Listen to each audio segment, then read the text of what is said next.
Voy a compartir y por favor, si tienen algún comentario, algún aporte, alguna duda, me cortan con toda confianza, ¿ya? Entonces vamos a empezar a ver hoy día lo que es la unidad 4, que es la evaluación y el contexto, ¿no? En neurodidáctica. Y como veíamos, tradicionalmente se estudia el qué enseñar, cómo enseñar y el dónde enseñar, ¿no? Entonces hoy nos toca eso. Para la neurodidáctica, o sea, desde el enfoque de los aportes de la neurociencia, ya les decía ayer que nuestro principal objetivo, lunes, nuestro principal objetivo es responder a la diversidad, ¿no? Que tenemos los estudiantes, pero desde una postura inclusiva. Esto no quiere decir que a veces confundimos mucho, ¿no? Inclusión con educación especial.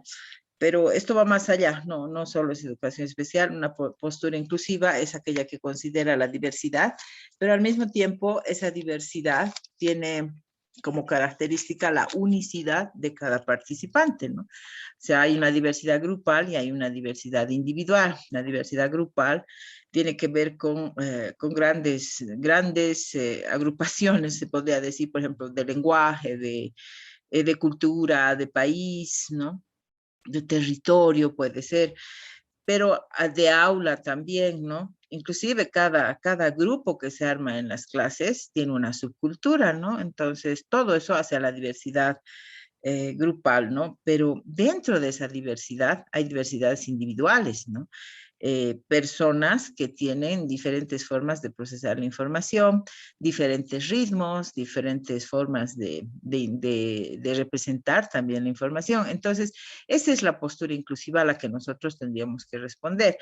Eh, la idea es que nosotros desde nuestra postura, cuando enseñamos, creamos sinapsis, ¿no? Estas sinapsis si lo que enseñamos es repetido, si es dosificado adecuadamente, ¿verdad? Si se establece codificaciones, representaciones mentales, esquemas, dibujos y diferentes técnicas que podríamos utilizar, vamos enriqueciendo estas interconexiones neuronales con múltiples experiencias, ¿no? Y variadas experiencias. Entonces, la neurodidáctica en su objetivo operativo, ¿no? Como decíamos, ¿se acuerdan? El triángulo invertido. El triángulo invertido, la punta es la parte práctica y ahí es donde está la neurodidáctica. Entonces, su objetivo es operativo, ¿no? Es prácticamente de acción que trata de optimizar los procesos de aprendizaje. ¿Cómo? Basándose en todo lo que conocemos del cerebro, todo lo que hemos estado viendo en estas clases, eso va a llevarnos a mejorar nuestras prácticas, ¿no? ¿Y para qué? Para mejorar el aprendizaje, es decir, para que nosotros podamos enseñar y aprender también de acuerdo a todas las potencialidades que posee nuestro sistema nervioso central, las características de las funciones que tenemos, o sea, con todas las competencias que el cerebro humano tiene. Y esto también va a derivar no solo en nuevos métodos, nuevas técnicas, nueva postura nuestra, ¿no? Como educadores, sino también va a derivar en nuevas posturas en el proceso de evaluación, porque sucede muchas veces que nosotros cambiamos la metodología, podemos innovar las estrategias, pero la evaluación es lo que nos cuesta, porque básicamente es cuantitativa, ¿no? Eso es lo que se nos pide. Entonces es bien difícil considerar algunas otras formas de evaluación. Aquí en estas formas de evaluación, cada estudiante tendría que demostrar lo que sabe desde su ritmo y características de aprendizaje. Esto no quiere decir que vamos a dejar a un lado lo que tiene que aprender, ¿no? Las competencias que se han diseñado. El objetivo será entonces aplicar los principios de la neuroeducación y de la neuropsicopedagogía a la evaluación y al contexto de aprendizaje. Vamos a ver algunas formas, ¿no? De valorar la evaluación, reconociendo que hay múltiples formas de aprender. Así, y como hay múltiples formas de aprender, un ratito, perdón, vamos a...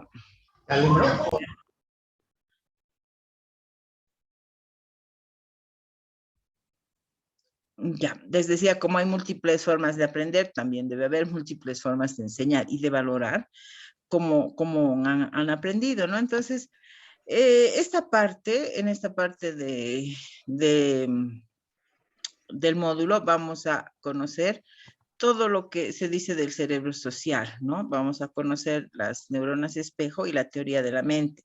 Todo eso hace al contexto, ¿no? Cuando hablamos de un cerebro social, tenemos que referirnos básicamente a que tenemos una mente que está asentada, ¿no? En el cerebro, pero esta mente solo se construye en un intercambio relacional. ¿Qué es el intercambio relacional? Según Siegel, es un flujo de energía. O sea, lo que yo veo me entra en contraste de luz y sombras, lo que oigo me entra en forma de ondas sonoras, ¿no? Lo que huelo, lo que pruebo, me entra en forma de moléculas. Entonces, eso es actividad física.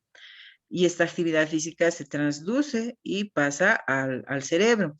Pero si no hubiera el exterior, si no hubiera un intercambio con otros seres humanos o con la naturaleza, ¿cómo yo construiría todo el contenido mental que tengo, verdad? Entonces, ese es el cerebro social. El cerebro social nos dice que, esta teoría del cerebro social nos dice que nosotros aprendemos siempre en base a la demanda. La demanda externa va a activar el correlato anatomofisiológico. O sea, si hay demanda, se van a activar ciertas áreas. Si no hay demanda, pues no se activan. ¿Sí? También nos habla de que el cerebro social cambia y es cambiado, ¿no? Constantemente. Si cambia, va a cambiar la realidad y la realidad va a cambiar nuevamente. Entonces, nuestro cerebro nunca va a ser el mismo y eso es gracias a la plasticidad cerebral que también hemos visto. Se habla también de las neuronas espejo. Estas neuronas espejo son las mismas que se activan, por ejemplo, si nosotros nacemos en Santa Cruz, vamos a hablar pues, ¿no ve? La S la vamos a cambiar a la J. Si nacemos en República Dominicana, no vamos a hablar la R. Si nacemos, por ejemplo, en el Japón, no vamos a tener la R, o si nacemos en Estados Unidos, la R va a ser hacia atrás la lengua, ¿verdad? Esta R. ¿Y eso cómo es modulado? Eso es modulado por las neuronas espejo, o sea, nosotros aprendemos por modelo. Entonces yo no voy a aprender, por ejemplo, hablamos todos castellano, pero en Tarija hablan muy lento, ¿verdad? O en Santa Cruz hablan sin N, sin J, o nosotros vamos bien cantadito. Y eso es gracias a las neuronas espejo. La cultura también se aprende gracias a las neuronas espejo. La pasión, ¿no? El fútbol, ¿no? La pasión en el fútbol, por ejemplo, es gracias a las neuronas espejo. Después, todo lo social, por ejemplo, cuando estamos en masa, ¿verdad? Por las neuronas espejo podemos hacer cosas que nunca haríamos si estuviéramos solos. Y eso también tiene que ver con el contexto, ¿no? Tenemos que considerar todos estos conocimientos y finalmente el otro aporte es que hay una teoría de la mente. Esta teoría de la mente recién se está empezando a estudiar esto y se sabe que nosotros como seres humanos tenemos actitudes específicas, humanas. Por ejemplo, el mirar al otro y en los ojos del otro leer sus intenciones, ¿verdad? En los ojos del otro podemos hacer anticipaciones. Inclusive, si nosotros, ¿se acuerdan? En el módulo 2 creo hemos visto los aspectos socioemocionales donde les mostraba las 6 emociones básicas con una misma cara. Si nosotros les tapáramos todas la ira, la alegría, la tristeza, el asco. Si tapáramos los ojos, o sea, esta parte, y solo con los ojos podríamos detectar estas emociones también. Esa es la importancia de la mirada, por ejemplo, y todo eso estudia la teoría de la mente. La teoría de la mente nos da la capacidad de entender al otro, de situarnos al otro, de leer sus emociones, interpretar mis propias emociones y leer las emociones de los otros, ¿no? Eso vamos a ver y finalmente vamos a conocer la importancia del contexto, ¿no? Entonces, si conocemos todo esto, yo creo que tenemos suficiente bagaje teórico para gestionar adecuadamente el contexto. Dentro, les repito, de un ambiente inclusivo, ¿no? Que atiende a una diversidad que no homogeneiza la educación, sino más bien responde a toda esta diversidad, pero con el conocimiento que dentro de esta diversidad cada ser humano es único, ¿no? Y esa es la unicidad, se habla de unicidad cerebral también. Entonces, ¿cómo sería la evaluación desde este enfoque? ¿Qué es la evaluación? Primero, debe ser antes que nada un medio para formar al estudiante en su progreso, ¿no? Y desarrollo del proceso de enseñanza y aprendizaje. Pero el enfoque de evaluación tiene que ir más allá de lo cuantitativo, ¿sí? Más bien tendría que ser formativo y cualitativo. Tenemos un doble papel de la evaluación, ¿no? Desde este enfoque. Vamos a evaluar, ¿no? El aprendizaje de los contenidos, pero también tenemos que evaluar un perfil individual de los estudiantes. Entonces, ¿cómo tendríamos que evaluar? O sea, ¿qué estrategias de aprendizaje utiliza? ¿No? ¿Cómo son sus estrategias de apoyo? Muchas veces, si el estudiante dice que no puede, no va a poder, pues, ¿verdad? Si dice que no sabe, no va a saber, no. Si no tiene competencias, si siente que no tiene competencias, si siente que no tiene merecimiento, si tiene creencias de imposibilidad, por ejemplo, no va a haber aprendizaje. Entonces, también tenemos que evaluar eso, ¿no? O cómo procesa la información, qué estrategias tiene para hacer, tiene más estrategias de análisis, de síntesis, cómo personaliza su aprendizaje, cómo es su atención, cómo es su creatividad y finalmente cómo él maneja, se autorregula en el proceso de aprender. Ahora, ¿cómo podríamos evaluar esto? Hay dos formas, ¿no? Se puede evaluar desde un enfoque de infusión, ¿no? El,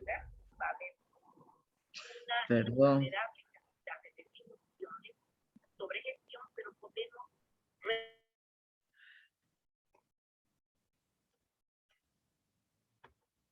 El enfoque de infusión es que se puede evaluar en grupo, ¿ya? Y el enfoque directo es que voy a evaluar las estrategias en el enfoque de infusión. eh, en el enfoque de infusión, ¿cómo voy a evaluar las estrategias? Voy a evaluar con la misma materia, dentro de la misma materia. ¿Se acuerdan del examen cognitivo que hemos dado en el módulo 2, donde les decía, usted se siente suficientemente preparado para esta prueba? Para esta materia, ¿qué estrategias ha utilizado? O sea, a ver, reescriba este párrafo en sus propias palabras o elabore preguntas, ¿verdad? Entonces nosotros tenemos que ver cómo manejan sus estrategias, pero cuando es de infusión es en el mismo contenido, ¿ya? Del mismo contenido. Pero cuando es el enfoque de evaluación directo, desde este enfoque de evaluación de las estrategias, yo voy a evaluar las estrategias con cualquier contenido. O sea, yo quiero evaluar sus niveles de atención, entonces puedo aplicarle cualquier prueba de atención, cualquier ejercicio de atención, pero no necesariamente algo que yo haya desarrollado en la materia. ¿Sí? Entonces puedo darle unas fichas para tachar letras o buscar pares, algo que me indique cuántos son sus lapsos de atención. Sin embargo, en el enfoque de infusión, que es el que nosotros tenemos que utilizar, evaluamos todo esto en base al mismo contenido que hemos avanzado, ¿ya? También es bien importante dentro de la evaluación porque si bien estamos nosotros viendo que tenemos un ser humano integral, ¿verdad? Nuestro objetivo es formar holísticamente. Entonces, también tenemos que evaluar el sistema de creencias, ¿no? Como les decía, esta es una estrategia de apoyo. Henry Ford decía, no tanto si crees que puedes como si no, tienes razón. Si el estudiante entra con la creencia de que puede, va a poder, de que no puede, no va a poder, de que es bueno, va a ser bueno, de que es malo, va a ser malo, digamos, para las matemáticas o para estadística o para la química, anatomía, no sé. Pero esto hay que evaluar, ¿no? ¿Por qué? Porque tendríamos que ver si este estudiante qué creencias tiene, cómo se construye una creencia. Una creencia viene de algo que yo he ido experimentando, ¿no? Varias veces, pero con un contenido emocional muy intenso. Fracasos, por ejemplo, ¿ya? Estadística, que es, bueno, en mi área es en lo que más temen los estudiantes, ¿no? En las tesis, o en la parte estadística. Ahí es donde se trancan más, ¿no? Entonces, como fracaso, como no me va bien en esta parte, entonces yo tiene mucha emoción esta experiencia y se va a convertir en una creencia. Estas experiencias repetidas con carga emocional fuerte se van a convertir en una especie de eh, algo que va a ser imperativo, es algo que yo creo que si yo no cambio, nadie va a poder cambiar, ¿no? Entonces yo tengo que evaluar también eso, ¿no? Vean, esta es una evaluación que claro, teóricamente se dice hay que hacer así, pero imagínense cómo yo podría hacer todo esto con 65 participantes, o sea, no se puede, ¿no? También hay que tener principios de realidad, yo creo, ¿no? Un principio de realidad me dirá que para evaluar de esta forma cualitativa, mi aula pues tendré que tener máximo 25 estudiantes, pero sin embargo está la coevaluación también que podemos utilizar, que es que como los estudiantes son profesionales en formación, entonces el uno al otro se evalúa, ¿no? Para eso se utilizan, saliendo ya de la neurodidáctica, se utilizan, por ejemplo, las rúbricas y otros indicadores para que ellos puedan hacer las evaluaciones. Sin embargo, desde nuestro enfoque, tenemos que ver lo emocional, ¿no? Y hemos visto que somos seres multidimensionales. Entonces, lo emocional tiene que ver con las creencias, ¿sí? Cuando hablamos de evaluar los ritmos, ¿no? Los ritmos propios del aprendizaje, tenemos nosotros que nuestra evaluación posiblemente favorecer niveles, ciertos niveles para alcanzar la competencia. No todos van a llegar a un nivel máximo, óptimo, pero tendré que establecer niveles, un nivel mínimo, ¿no? De lo que quiero que aprenda y del mínimo establecer otros niveles. Cuando hacemos evaluación también tenemos que utilizar múltiples formatos, como no somos seres homogéneos, como nuestra diversidad se forma primero desde nuestra genética, desde todas nuestras experiencias de vida, lo que tuvimos, lo que no tuvimos, lo que deseamos, lo que no deseamos, lo que nos pasó en la vida, lo que no nos pasó, además del tipo de dominancia hemisférica que tengo, cómo resuelvo problemas, qué competencias múltiples he desarrollado, o cómo recepciono mejor la información, o finalmente si soy activo, si soy más teórico, reflexiono. Todo eso va a dar una diversidad, ¿no? En el aula, lo que hace a la unicidad. Yo voy a ser única.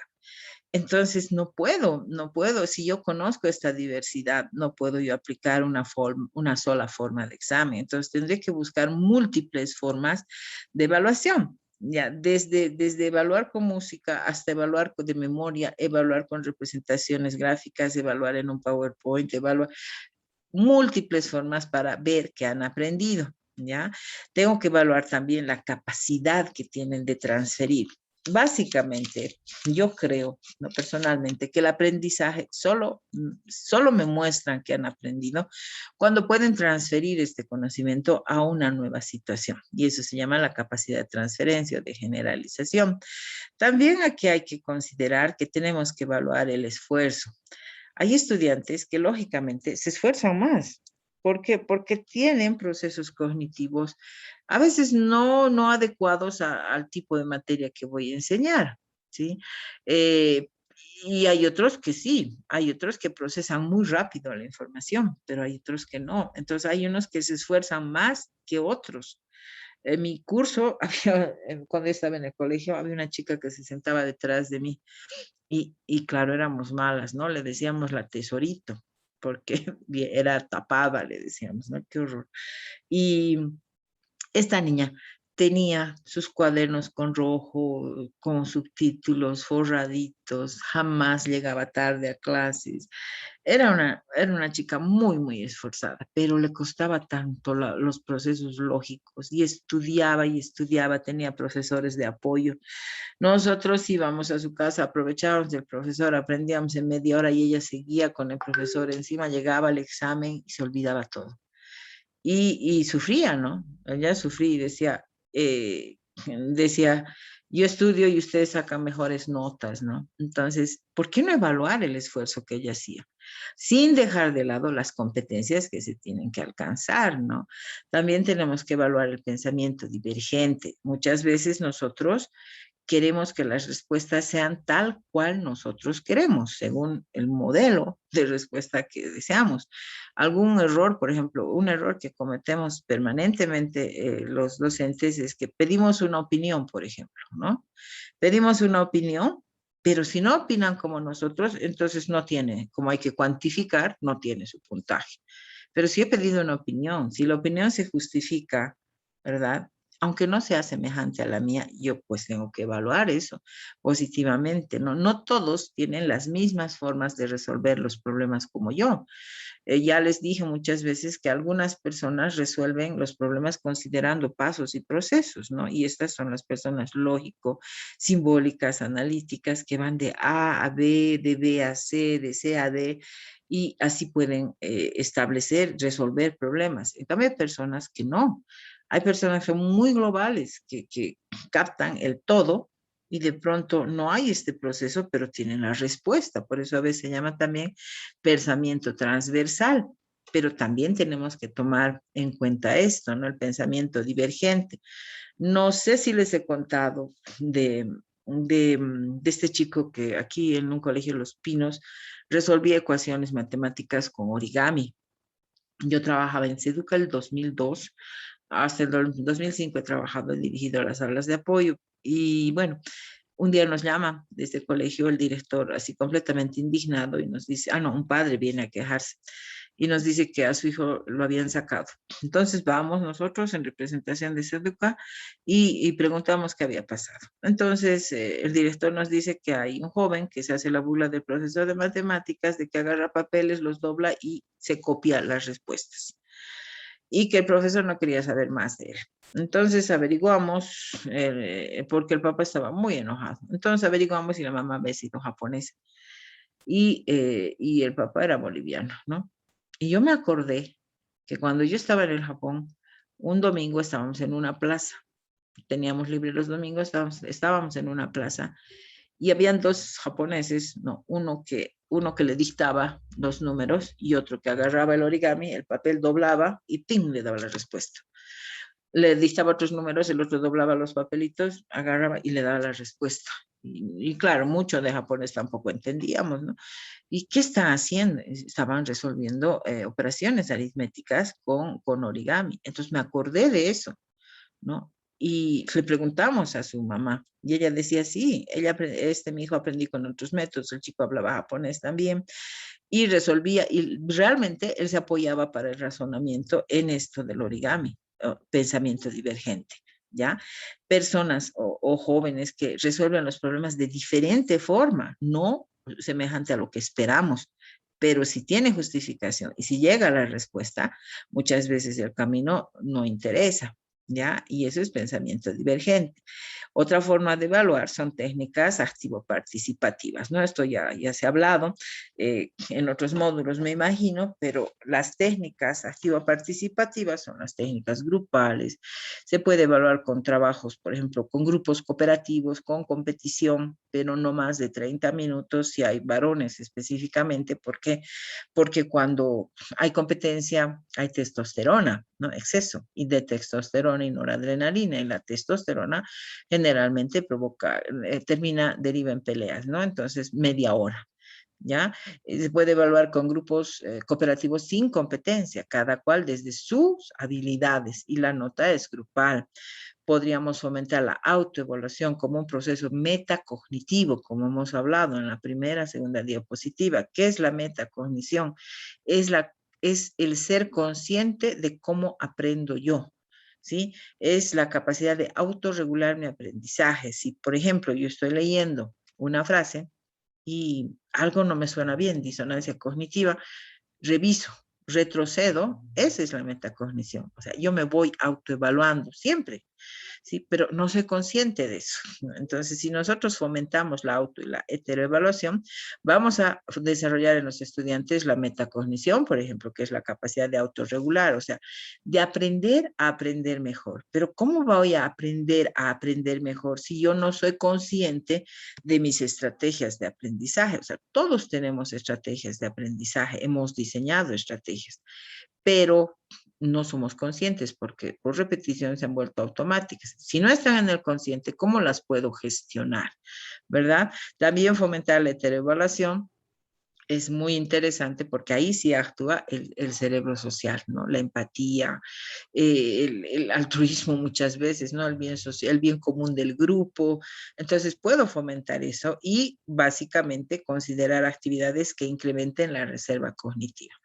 Hay aprendizajes que son fundamentales y tengo que verificar esos, ¿no? Hay otros que son de complemento, hay otros que son de ejemplo, hay otros que son de aplicación, ¿no? La reserva cognitiva tiene que ver con lo que me va a servir para siempre, o sea, los conceptos básicos que tienen que conocer ellos. Entonces, estas pueden ser algunas sugerencias, ¿no? Tenemos que considerar nosotros la velocidad del procesamiento mental. No es lo mismo, o sea, no es lo mismo evaluar a una persona que procesa rápidamente que a otra persona que también procesa. Entonces, si hacemos una comparación, esto es como encender la computadora. Si ustedes tienen una computadora de última generación 2021, se va a encender ya, ¿verdad? Y va a dar la respuesta ya, pero va a dar la respuesta. Pero si tuvieran una computadora 2018, ¿la van a votar? No, ¿verdad? Va a seguir funcionando, pero va a tardar en empezar, va a aparecer un programa, el otro, y tengo que esperar, sí, pero igual me va a dar la respuesta porque tiene los mismos programas, ¿verdad? Tal vez más actualizados, pero tiene los mismos programas. Entonces, aquí tenemos que pararnos un poquito y ver que tenemos diferentes tipos de sistema nervioso y eso nos viene genéticamente. Y ustedes que están en el campo educativo se pueden dar cuenta, ¿no? Hay personas que desde muy chiquitos tienen ritmos, por eso se llama ritmos y velocidad, ¿no? Del procesamiento. Hay personas que tienen sistemas nerviosos fuertes, equilibrados y rápidos. O sea, estos estudiantes perseveran, no se cansan, no se fatigan, están siempre, como se dice, pilas, ¿no? Están dispuestos, o sea, son fuertes, son equilibrados y son rápidos. Pero hay estudiantes que son fuertes, que son rápidos, pero son desequilibrados, o sea, son distraídos, son impulsivos, pero también resisten a la fatiga, también se activan, ¿no? Pero son desequilibrados, son distraídos, desatentos, muchas veces se irritan muy fácilmente. Y hay también el otro tipo de estudiantes, o sea, tiene que ver con su sistema nervioso, la explicación sería bastante larga, lentos, ¿no? Tienen un sistema nervioso débil y lento. Es decir, se duermen muy rápido, se cansan, se fatigan, se aburren, se desmotivan, y esto es parte de ellos, ¿no? Entonces también tengo que considerar el tipo de sistema nervioso. Cuando hablamos de considerar la activación cortical, aquí en esta parte, en las zonas bajas del cerebro, ¿no? Aquí en el tallo cerebral, es el cerebro.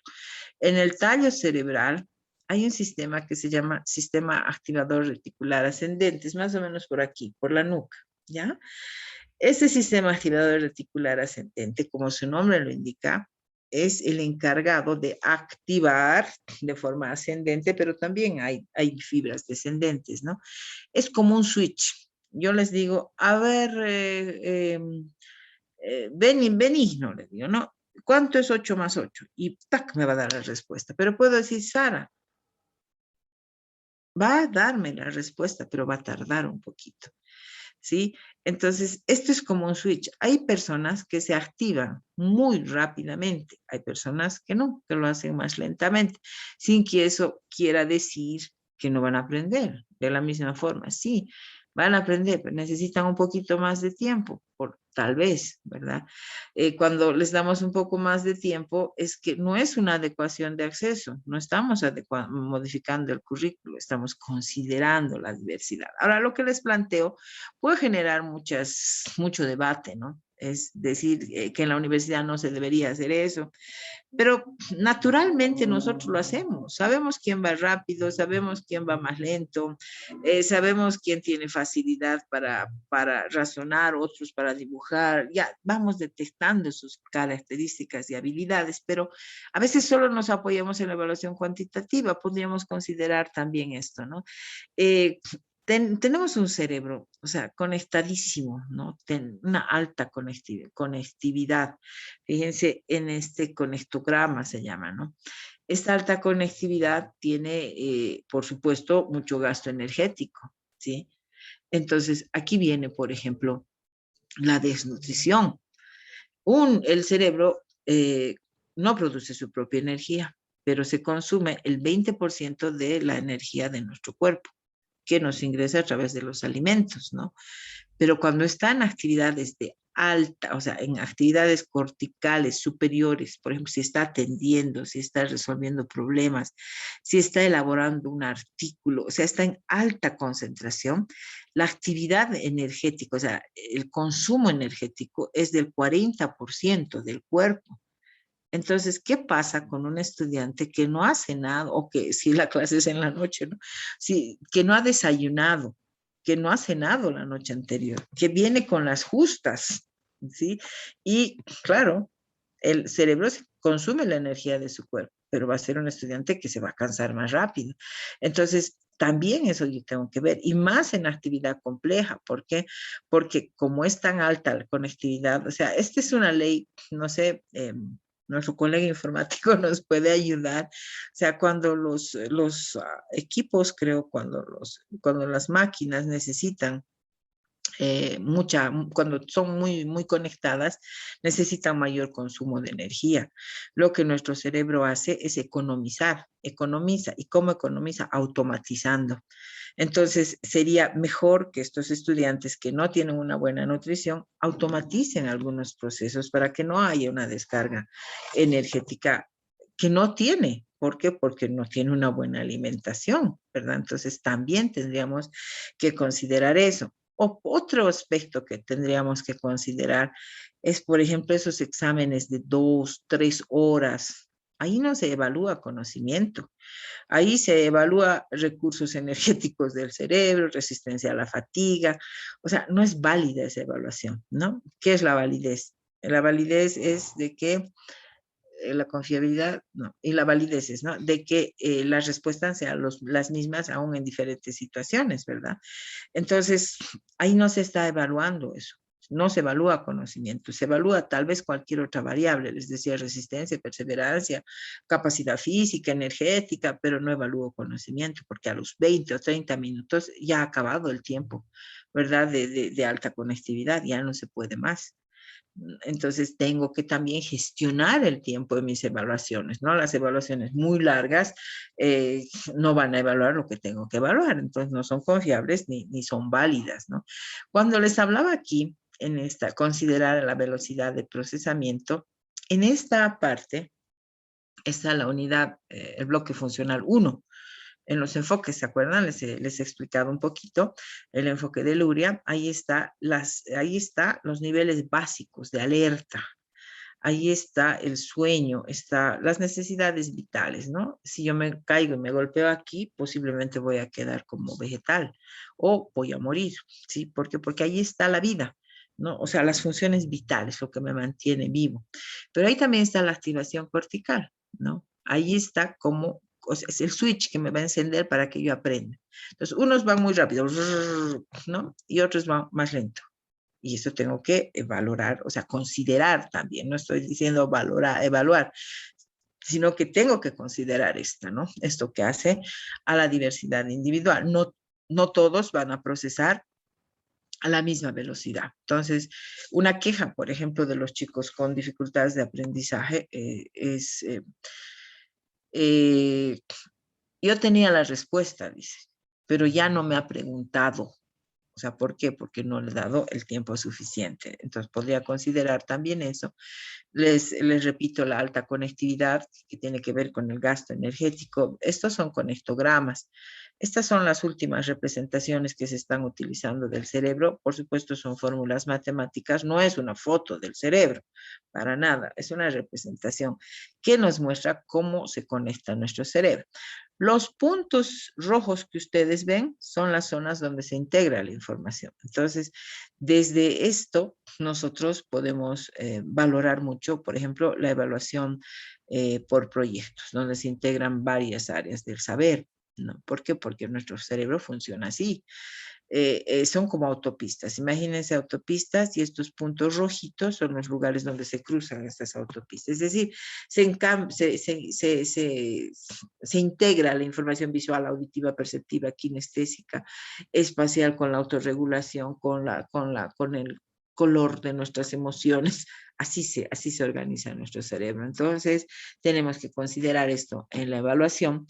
También podríamos ver la importancia del contexto, ¿no? El contexto es vital en educación. Y ha sido siempre, ¿no? Desde que el hombre ha bipedestado, o sea, desde que el hombre se ha parado, ¿no? Es el desarrollo mismo del ser humano, ¿no? El desarrollo filogenético. El hombre primero era cuadrúpedo, ¿verdad? Después, cuando ha bipedestado, es decir, cuando se ha parado, ¿no? ¿Qué ha hecho que crezca nuestro cerebro? Son las presiones sociales. Si no fuera el medio, no habríamos desarrollado a este nivel en el que nos encontramos, ¿verdad? Entonces, las presiones, las grandes presiones evolutivas que ha tenido el Homo, ¿no? Han sido sociales. Por ejemplo, el Homo sapiens, el hombre que sabe, la última parte que ha desarrollado es esta parte, la zona prefrontal. ¿Pero por qué lo ha hecho? Porque en primer lugar ha tenido sus manos libres, ¿verdad?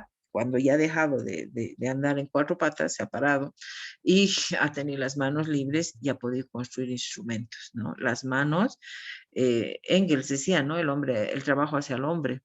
Y ha podido trabajar, ha aparecido el fuego, pero básicamente ha aparecido vivir en grupos y mirarse a los ojos y entenderse a través de las miradas, y ahí apareció la necesidad del lenguaje, ¿verdad? El lenguaje ha hecho también otra presión evolutiva para que siga creciendo esta parte.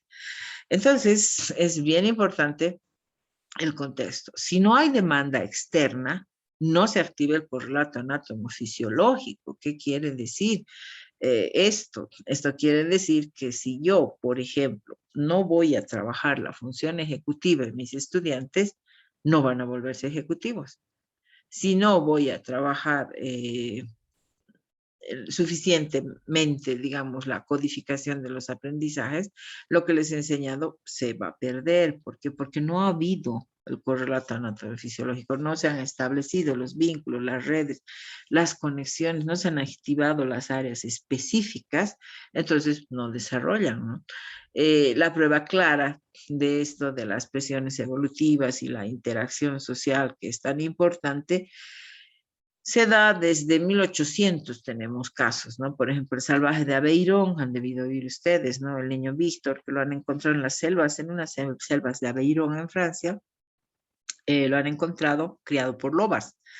Entonces, Víctor y Tard lo lleva, ¿no? A su gabinete y trata de enseñarle.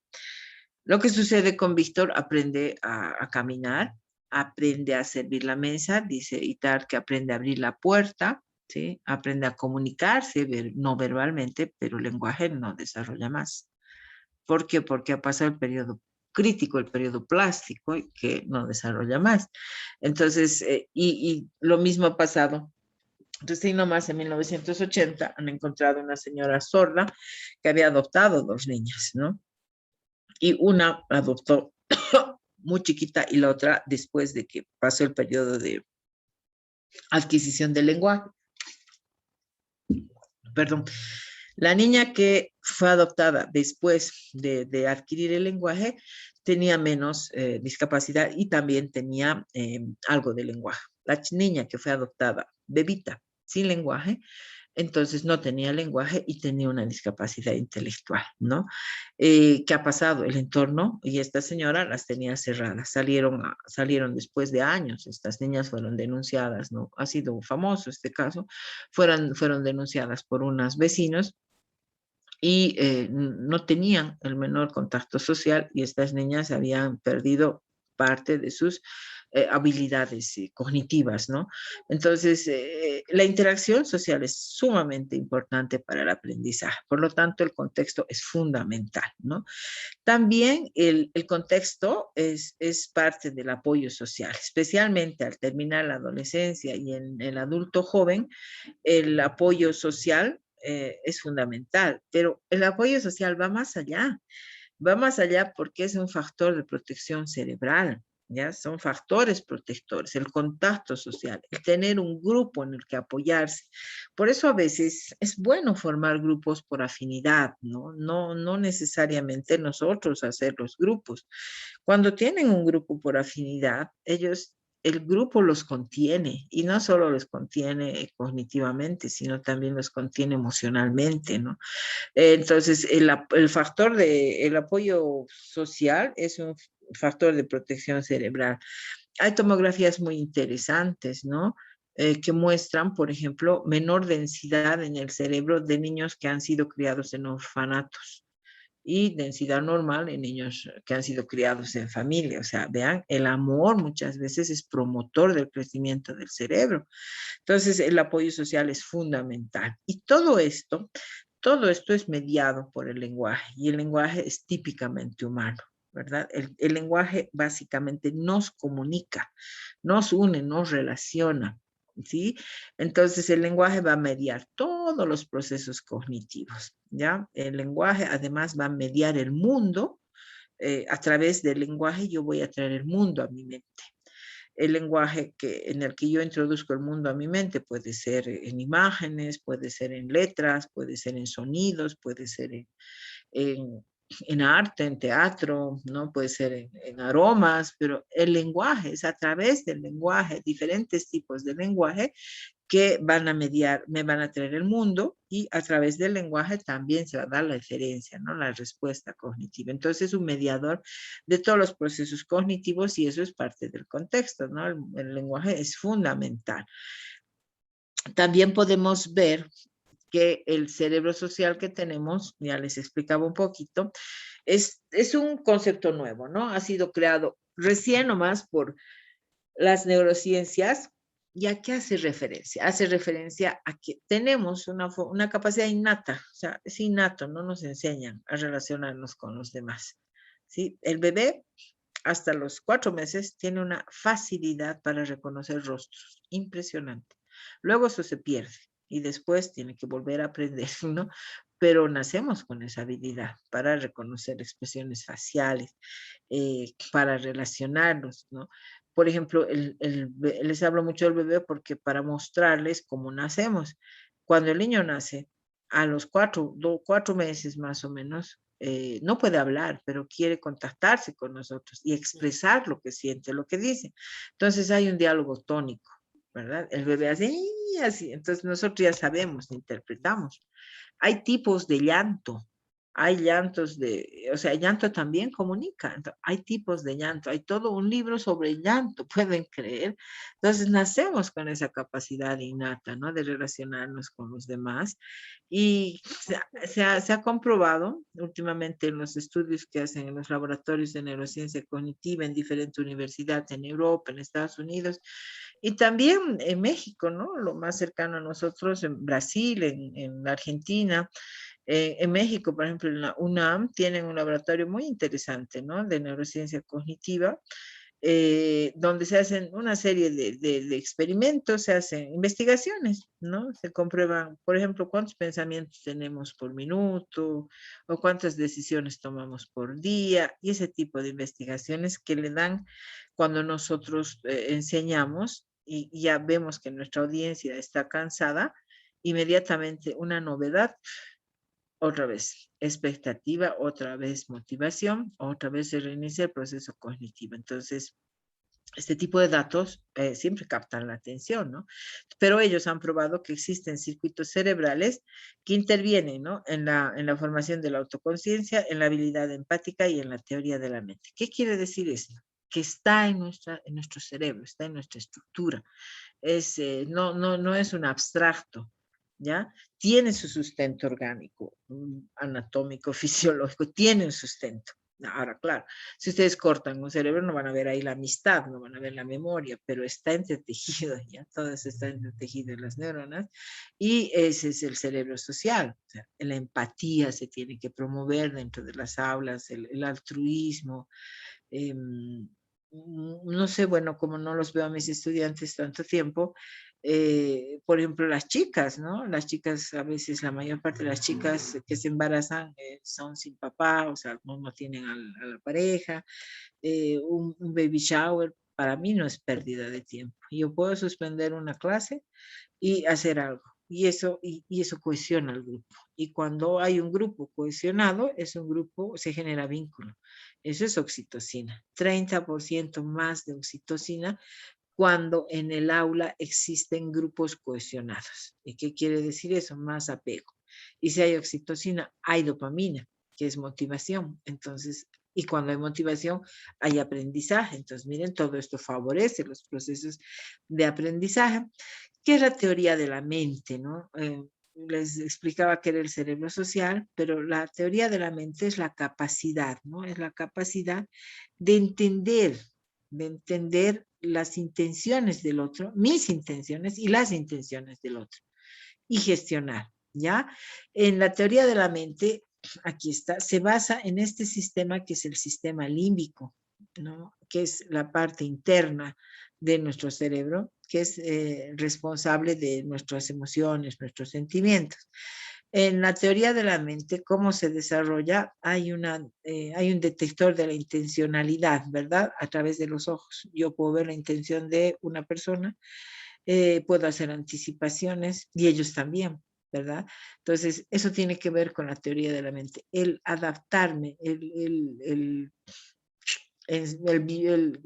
desenvolverme dentro de un grupo social implica la actividad de esta teoría, ¿ya? Que nos dice, por ejemplo, tenemos que nosotros captar de acuerdo al movimiento ocular, las pupilas se dilatan, se contraen, cuando estoy emocionada se dilatan, miro a un lado, miro al otro, ¿verdad? Este detector de movimiento ocular me va a dar lectura sobre la mente del otro. ¿Sí? Tenemos nosotros como seres humanos un mecanismo de atención compartida.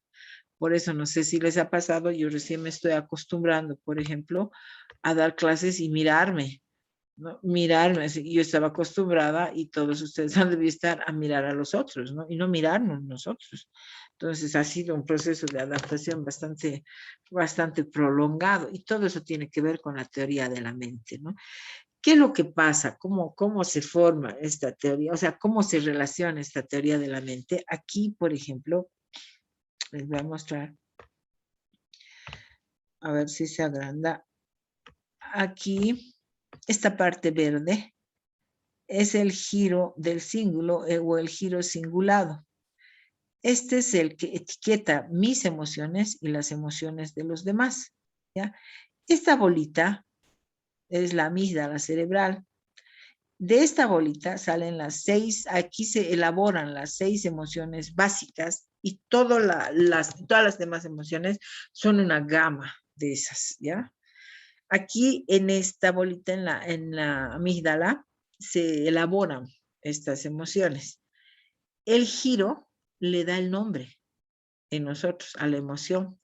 Y el hipocampo, donde está el hipocampo, es como un caballito de mar, esta parte, el hipocampo recuerda qué emoción era y qué evento había.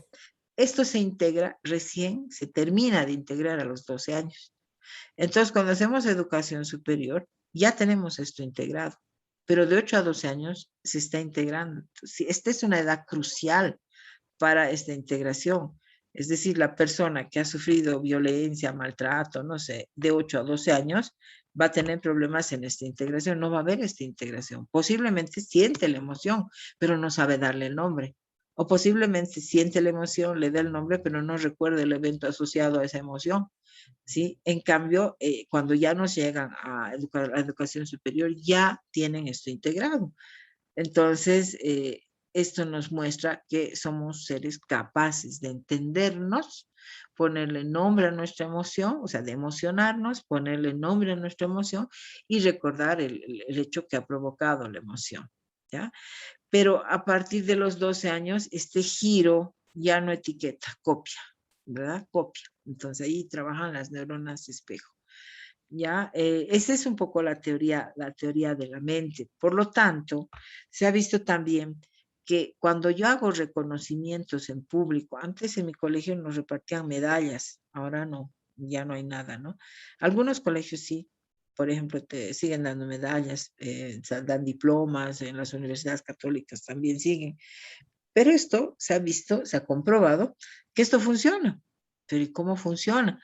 Porque se ha visto que cuando se hacen reconocimientos en público, se secreta mayores niveles de dopamina y se activa la hormona del compromiso y del vínculo. ¿Y esto qué es? Oxitocina y dopamina, motivación y vínculo. Disminuye el malestar, baja el estrés. Sin embargo, cuando yo te avergüenzo en público, o sea, digo un adjetivo, ay, o una mirada, ¿no? Una conducta, una actitud, ya llegó, ¿no? O no digo nada, ya, ¿no? Porque ya te he dicho que para qué viniste, eso también. Lo interesante es, miren, que aquí, en esta parte, en el giro del cíngulo o el giro cingulado, también es el lugar donde se detecta el dolor físico. Entonces, aquí podemos entender que el aislamiento, ¿no? Algunos niños dicen, algunos jóvenes que en la adolescencia los hacen a un lado, son raleados, sufren y dicen que les duele, pero es que es verdad. El dolor emocional duele tanto como el dolor físico porque se procesa en el mismo lugar. ¿Vean? Entonces, el aislamiento en el aula, el abandono, el ignorarles, ¿no? El avergonzarlos provoca dolor. Entonces, si bien yo tengo que hacer reconocimientos en público, esto baja los niveles de estrés, ¿no? Cuando hago un reconocimiento en público, después de 20 minutos, puedo negociar con esa persona. No es para manipular, pero se puede negociar con esa persona. ¿Por qué? Porque está con vínculo, está lleno de oxitocina y dopamina. Ahora la dopamina máximo dura 30 minutos, dice, ¿no? Y la oxitocina igual. Después otra vez va a recircular en nuestra sangre los neuroquímicos a los que estamos acostumbrados. Pero después de un reconocimiento en público, puedo obtener grandes réditos. Ahora no les digo que reconozcan y después pidan, ¿no? Pero el cerebro funciona así. Entonces, los reconocimientos en público, ¿dónde enseñar? Es bien importante. Y aquí hablamos del entorno enriquecido. Ahora, el entorno enriquecido no es pues como en esta imagen, ¿no? Lleno de plata, dinero, no. Cuando era la reforma educativa antes de la 1565 era, ¿no? O la, no sé qué número era. La reforma educativa anterior a esta ley, eh, nos hablaban de entorno enriquecido. Entonces, cuando nosotros hacíamos las visitas a las aulas, el entorno enriquecido era unas aulas llenitas de cuadros, de gráficos, de todo. Era el entorno enriquecido. Se pensaba que era eso.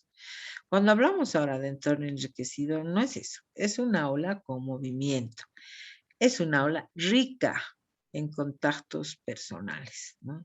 Entonces, va más allá el contexto y la evaluación, o sea, el contexto va más allá del material, el contexto va más allá de una buena infraestructura, aunque ayuda, ¿no? Un buen equipamiento, la luz blanca, por ejemplo, produce sueño. Si ponemos esa luz azul, ¿no? Baja el estrés. O sea, todo se está investigando ahora, ¿no? Funcionan los entornos. Por ejemplo, las aulas ventiladas, mejor calidad de oxígeno. Hoy se sabe, por ejemplo, que si estamos 2 horas sentados, ¿no? Sin movimiento, se baja 15% menos de oxígeno al cerebro, entonces tengo que pararme, siempre tengo que hacer alguna actividad de movimiento para recuperar, para mejorar la circulación, ¿sí? Pero el entorno rico, enriquecido, es eso, es un entorno rico en relaciones, ¿ya? Es un entorno rico en contactos personales, a eso se refiere. Entonces, miren, cobra nuevamente importancia esto del cerebro social, esto de promover el trabajo activo, participativo, experiencial, grupal, todo lo que pueda implicar emociones, además de conocimiento, ¿no? Eh, por ejemplo, en la UNAM se ha hecho un experimento, han cantado el himno, así hombro a hombro se han puesto y han cantado el himno, ¿sí? Y han detectado que hay 30% más de oxitocina. Y vean cómo es el cerebro. Hoy en día también se habla de una inteligencia intuitiva, ¿no? Esta inteligencia intuitiva nos dice que muchas de las cosas que hacemos las hemos aprendido intuitivamente y tienen su sustento anatomofisiológico. Por ejemplo, mi abuelita me decía, no te vas a golpear tu cabeza. Esta parte no te tienes que golpear. Y claro, es la parte más pensante del cerebro. Aquí se integra cognición, emoción, lenguaje, pensamiento, resolución de problemas. Esta es la parte más conectada también del cerebro. Esta es la parte que inhibe impulsos, la que autorregula. Entonces, era el área pues más importante. Ahora les hablo de mi abuelita en 1986, ¿no? Ella no sabía de neurociencia, pero este conocimiento intuitivo, ¿no? Entonces, antes, por ejemplo, cuando cantábamos los himnos, al graduarnos, ¿no? Nos balanceábamos así.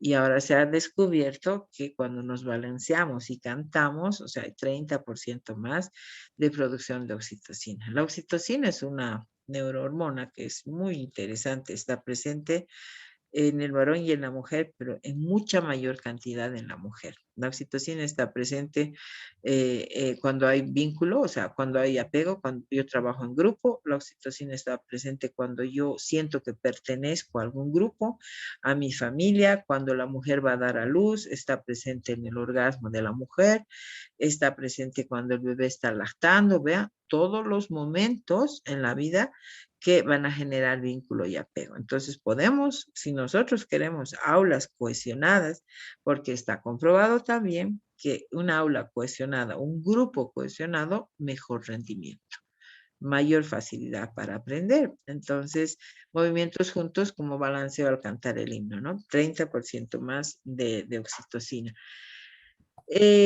¿Cuáles son los entornos positivos de enseñanza? Tiene que ver con el contexto y el significado, ¿no? El contexto en el que enseñamos debe tener significado, tiene que tener significado. Leía en un artículo de José A. Guillén, decía, si quieren aplazarlos, cámbienles de curso, decía, porque el contexto es muy importante. No porque va a fijar por sí mismo el aprendizaje, sino debe tener alguna cuestión, ¿no? Algo químico, algo emocional, no sé, pero el contexto tiene que tener significado. Cuando el contenido se encuentra descontextualizado, o sea, que no está básicamente en el aula, digamos, donde trabajábamos, cuesta más aprender. ¿Sí? El cerebro humano no percibe ese contenido cuando no responde al significado nuestro, ¿no? Donde no hay contexto ni referente, no hay sentido, ¿sí? Y no hay sentido, no hay aprendizaje para el cerebro humano. En cambio, lo que es significativo compromete muchas áreas del cerebro, ¿no? En su totalidad y el cerebro trabaja junto, ¿no? Para alcanzar el objetivo de aprendizaje. Si no hay significado, el cerebro no procesa la información, entonces rellena con lo que tiene. Y eso es grave también, ¿no? Porque si yo tengo un contenido mental, si tengo información, no sé, un contenido de odio, de venganza o de sarcasmos, no sé, con eso voy a rellenar y voy a comunicar desde mi inconsciente al inconsciente del otro. Entonces, y ahí empiezan los problemas, ¿no? Bueno, es, todo tiene que tener significado para el cerebro. Un segundito, por favor. Voy a ver, mi pila se está agotando. Ya. Es importante el contexto y el significado, les decía, ¿no? Bueno, también tenemos que, por ejemplo, aquí,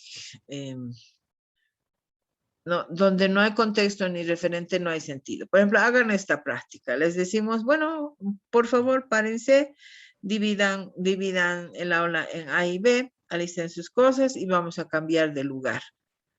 Hasta volverse a habituar al lugar, no va a haber aprendizaje. No se sabe, no he buscado la razón, pero no hay significado en el contexto, no hay aprendizaje. Entonces, el contexto le va a dar significado a lo que aprendemos. Luego, el lenguaje, ¿no? Aquí vamos a hablar un poquito más del lenguaje. El lenguaje nos va a servir para evaluar, o sea, cómo yo voy a saber que han accedido a lo que he enseñado y que son dueños del conocimiento, es a través del lenguaje. El lenguaje es un instrumento social. ¿Sí? Es mediador y articulador de todos los procesos cognitivos y los procesos sociales, ¿no? Y el lenguaje es parte de del intercambio que existe entre el medio y lo que yo pienso.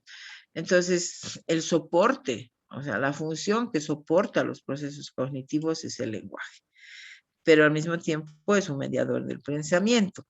A través del lenguaje yo voy a expresar sentimientos, emociones, eh, vamos a expresar opiniones, juicios, ¿sí?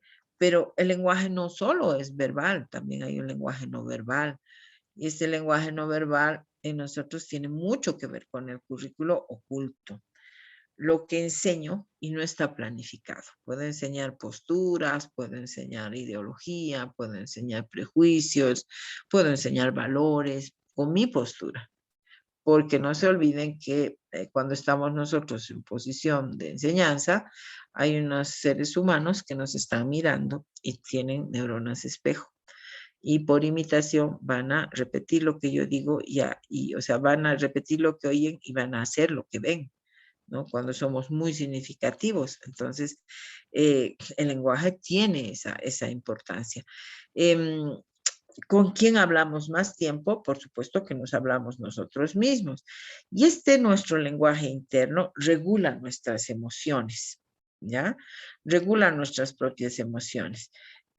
Si yo me hablo y me digo, bueno, pues esto otra vez no te va a salir bien, todo te sale mal, va a cambiar la química en mi cerebro. Voy a formular nuevas opiniones de mí mismo, voy a tomar nuevas decisiones y posiblemente mis conductas, actitudes y comportamientos no sean los que se esperaba, ¿sí? Eh, lo mismo sucede si yo voy a hablarme positivamente, si me voy a dar aliento, entonces lo que estoy haciendo me va a salir mejor de lo que tendría que salirme, ¿no?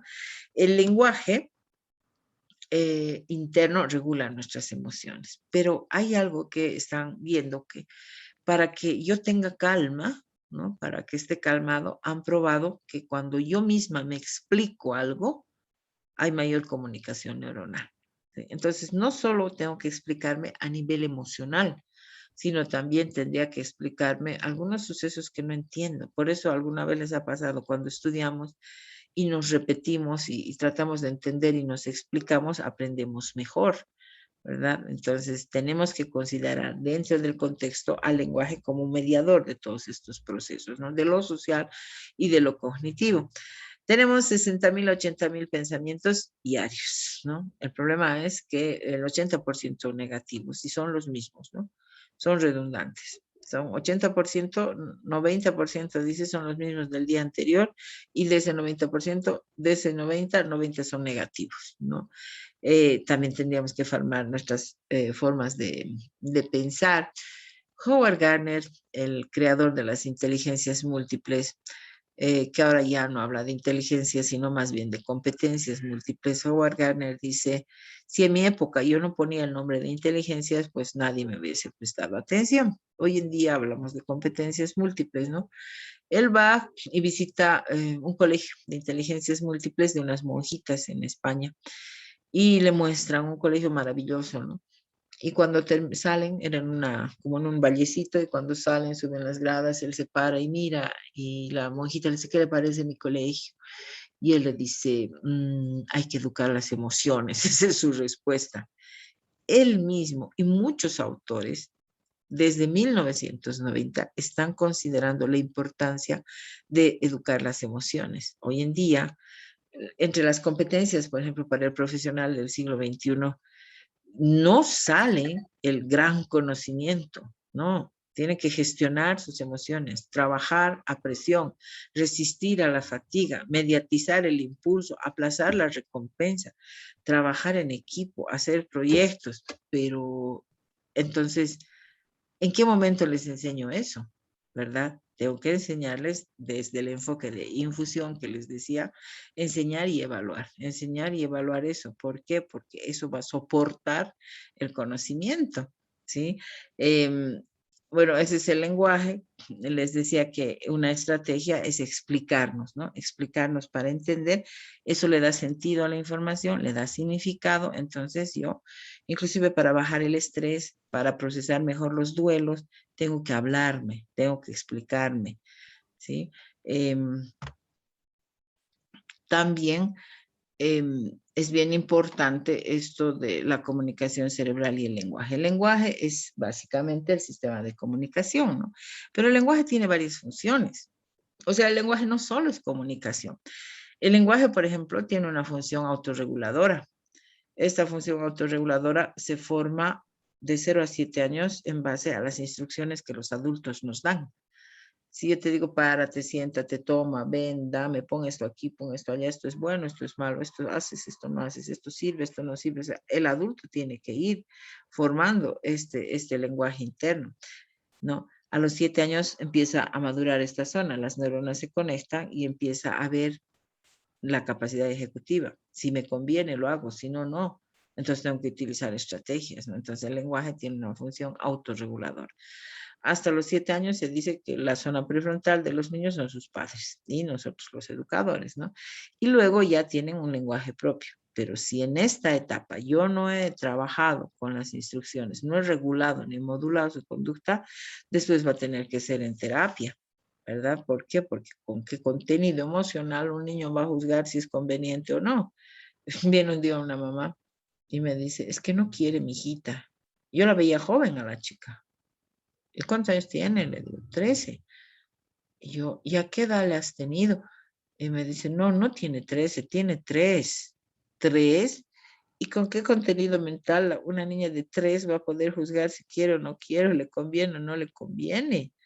¿Verdad? Y entonces está un poco así la educación ahora, ¿ya? Esta función reguladora del lenguaje no se está desarrollando.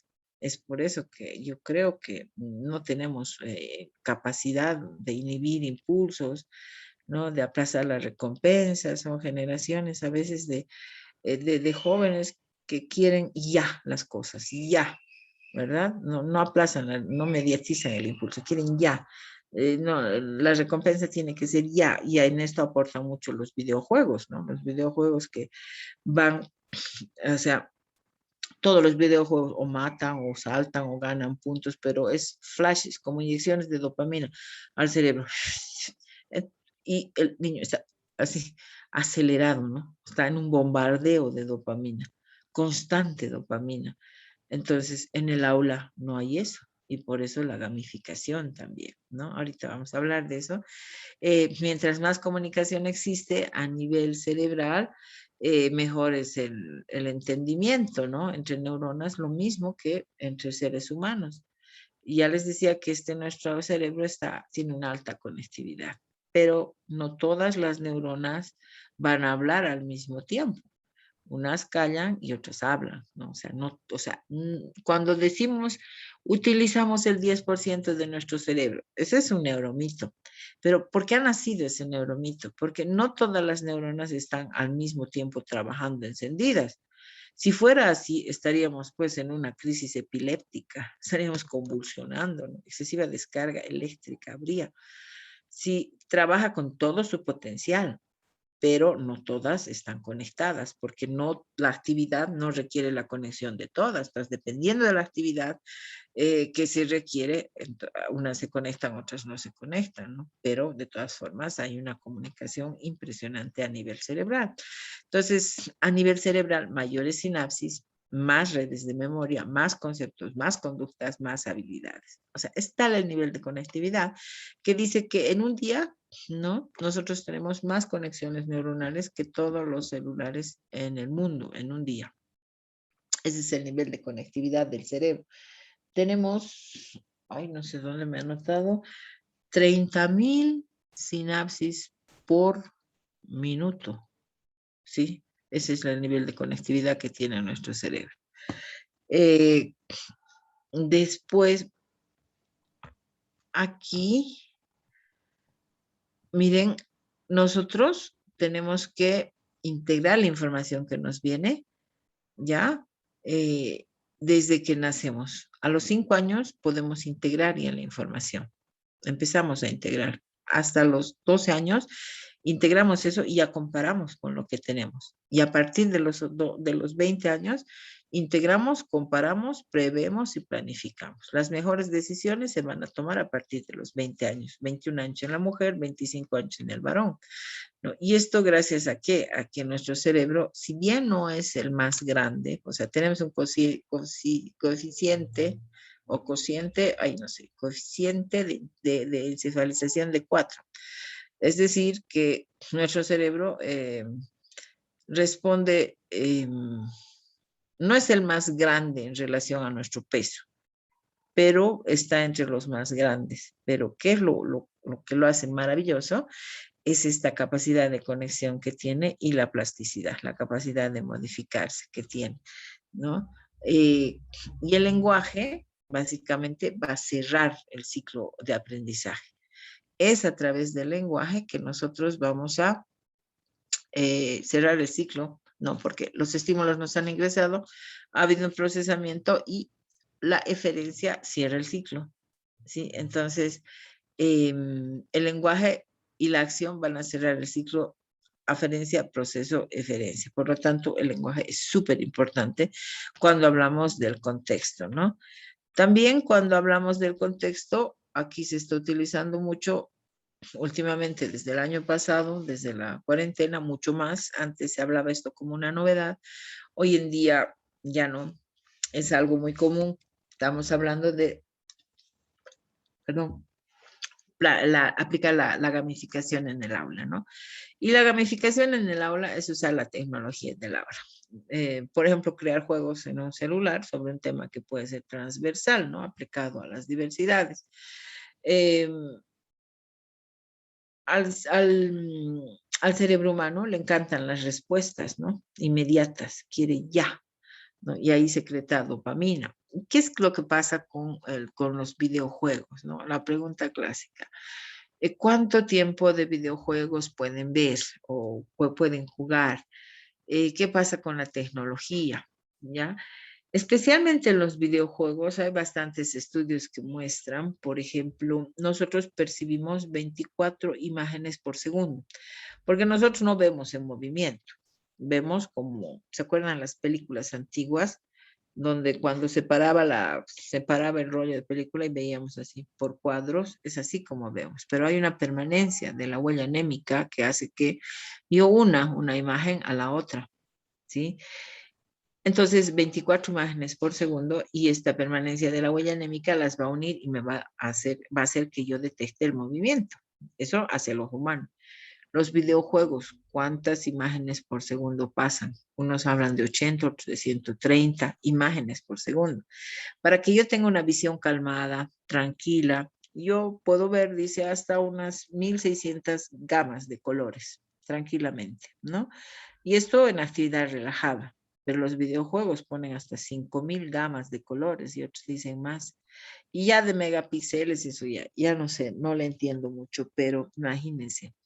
Entonces es un bombardeo de imágenes y de colores que por supuesto producen fatiga y tenemos un cerebro acelerado con los videojuegos, ¿ya?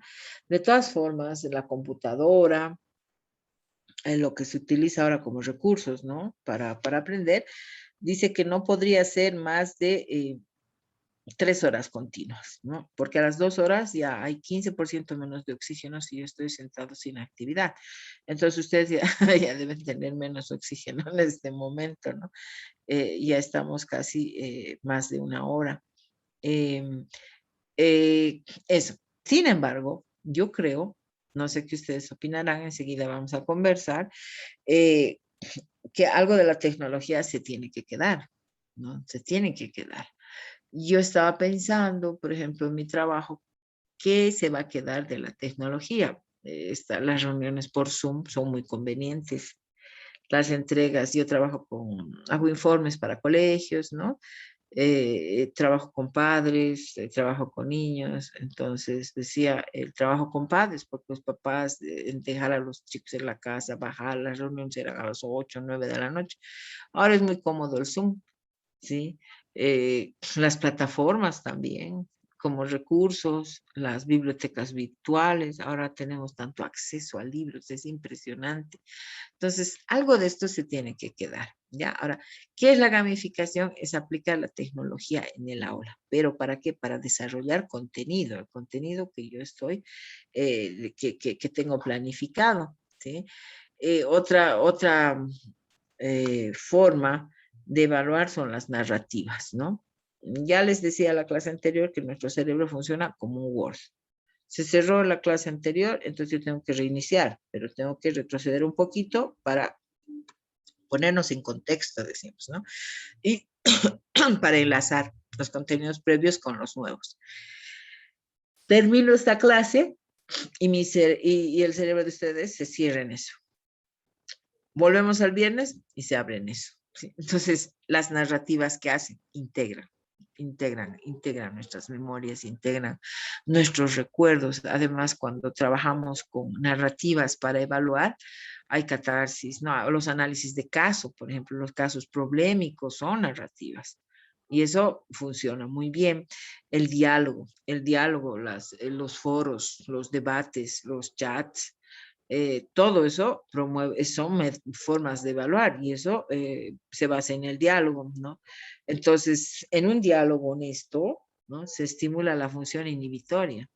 Es decir, puedo tener yo muchos impulsos, muchas ganas de decir N cosas, pero cuando yo estoy acostumbrado a mostrar mis aprendizajes en base a diálogos, ¿no? A foros, a debates, a chats, les decía, eh, tertulias, hay tantas formas de establecer diálogos que favorecen a la función inhibitoria. Entonces, esta persona va a ser más autorregulada. Entonces, eso, además, adyacentemente se desarrolla eso.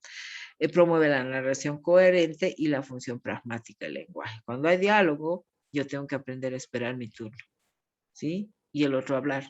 El otro termina de hablar y yo hablo, y el otro habla. Si no es un monólogo, ¿verdad? Entonces, todo eso es importante a nivel de evaluación, ¿sí? ¿Qué formas tenemos de lenguaje? Este es un ejemplo, ¿no? Eh, esta es una forma de evaluar. Por ejemplo, dibuje en base a estas líneas, ¿ya? Y después podemos mostrar nuestras creaciones y decir cuál está bien. Por supuesto que aquí todo va a estar bien, porque es creación propia, ¿verdad? Entonces, esta es una propuesta que he querido plantearles de cómo se puede evaluar desde este enfoque. O sea, no hay mucho de teoría. Es más, lo que yo les propongo viene de artículos, de conferencias, de webinars a las que he asistido o de artículos donde veo los resultados de investigación y pues infiero a a lo que nos ocupa, ¿no? El contexto, la importancia del contexto y la evaluación, ¿ya? Para cerrar esta parte, en realidad para cerrar la materia, me gustaría hacer una reflexión y que ustedes respondan a sí mismos, se respondan a sí mismos con ese lenguaje interno del que hemos estado hablando, que los va a llevar a una reflexión. ¿Ya? Y después ya bajamos el PowerPoint y nos ponemos a conversar. ¿Listo? A ver, ustedes respóndanse a sí mismos, ¿ya? Mis estudiantes, luego de mi clase, ¿tienen sueños, ilusiones? ¿Salen inspirados?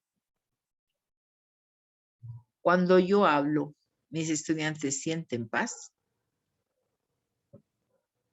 ¿Deseo éxito a mis estudiantes? Auguro buenos deseos para ellos. Y la pregunta clave, ¿no? ¿Es fácil ser mi alumno? ¿Me gustaría ser mi alumno? ¿Los estudiantes se acercan a mí? ¿Tengo fila cuando estoy saliendo? ¿O ya, hasta luego, váyase, me bota? Cuando doy clases, ¿brilla mi rostro? Me recuerda a mis estudiantes, como ayer lo reconoció al colega Benigno, uno de sus estudiantes, y con qué gusto le ha saludado. Tengo algo que me hace diferente. He influenciado positivamente en ellos, logrando que tengan potencial para desarrollarse a sí mismos. Reflejo paz, reflejo confianza, ¿no? Ahora, de estas respuestas que ustedes se den, puede haber un pensamiento crítico, tal vez si podría modificar algo de lo que estamos haciendo. Eh, para terminar, he tomado varias citas, básicamente, José, la primera es de Paco Mora, dice, hablar de educadores extraordinarios es hablar de aquellos que poseen una comprensión intuitiva del aprendizaje humano, pero además que conocen a profundidad lo que enseñan, ¿no? Pero dice, primero conocen, primero comprenden cómo aprenden, después conocen a profundidad lo que enseñan, pero además, dice, abordan, eso ya lo he con José Antonio Marina, abordan los temas desde visiones diferentes, involucran emocionalmente a sus estudiantes con participación activa. Y dice Marina, y hacen ver que el éxito del educador depende del éxito de sus estudiantes. Y este vuelto a tomar de Paco Mora. Dice, un buen educador ama lo que enseña, se apasiona, ¿sí? Y esto es lo que sucede cuando nosotros apasionados, somos docentes, educadores apasionados. Nuestro cerebro se conecta con todo nuestro cuerpo, ¿sí? Es como si estuviésemos con esa pasión de pareja, igual, ¿no? Nos apasionamos. Hay oxitocina, hay vasopresina, hay feromonas que atraen, ¿no? Hay dopamina, hay motivación, hay serotonina, lo que me lleva a seguir trabajando, norepinefrina, que es como la gasolina, ¿verdad? Entonces, esta es la fisiología.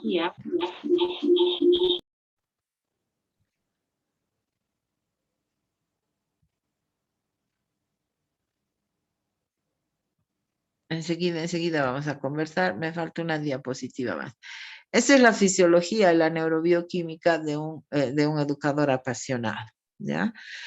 Bueno, para concluir, el reto que les propongo es que neurociencia y educación van a ser posibles de la investigación a la práctica docente. O sea, ¿cuál es la respuesta? Tenemos que investigar. Investigación propia, ¿no? Estoy con esto desde hace ya varios años. Algún rato supongo que se va a hacer realidad. Cada universidad tiene que tener su departamento de investigación educativa. Cada unidad educativa, o por lo menos cada distrito, debería tener un cuerpo de investigadores que investiguen qué metodología funciona, con qué letra van a aprender los niños, o qué método van a utilizar, pero que tiene que nacer de nuestra investigación propia, de nuestro contexto, ¿no? A nosotros nos viene todo como receta, todo impuesto. Entonces yo creo que el reto es la investigación, ¿no? De la investigación a la práctica docente. Ya bueno, para concluir, un sistema de educación tradicional, homogénea, que utilice la misma didáctica con todos, es injusto, ¿no? Para algunos. O sea, la educación no puede formar un solo tipo de ser, porque definitivamente estaría ignorando, ¿no? Toda la organización funcional que hemos visto, todo lo emocional, lo activo, lo ejecutivo y diverso que hemos analizado.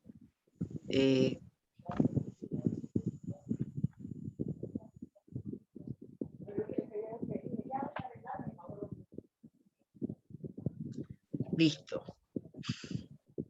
Ahora sí, espero sus comentarios. ¿Qué importancia después de esta exposición, qué importancia tendrá el contexto? ¿Qué importancia tendrá cómo será la evaluación? ¿Será posible lo que les planteo? ¿No? ¿Qué opinan? A ver, veo por ahí la manito del colega Benigno. Doctora, buenas noches. Buenas noches. Buenas noches, colegas presentes.